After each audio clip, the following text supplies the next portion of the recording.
مزایای دستگاه‌های شیرینگ پک نیمه اتوماتیک تهران پک با دیگر دستگاه‌های موجود در بازار. در دستگاه دوخت نیمه اتوماتیک تهران پک تجهیزات دوخت از قبیل پایه دوخت و سیم دوخت روی دسته قرار گرفته، در صورتی که دستگاه‌های دیگر روی بدنه هستش. این تفاوت در زمانهایی که سرعت بسته‌بندی بالا هست مزیت خودش رو نشون میده. با باز شدن دسته جریان هوا باعث خنک شدن کلیه تجهیزات دوخت شده.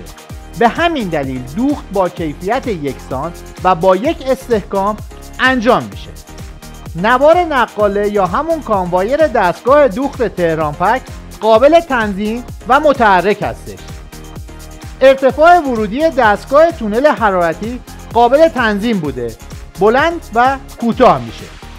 دستگاه تونل حرارتی تهران پک برای گردش هوای گرم و برخورد مناسب و یک نواخت به تمام ابعاد کالا دارای 2 فن در زیر دستگاه بوده و به همین دلیل تمام فیلم های شیرین که موجود در بازار را قادر به شیرین کردن هستش.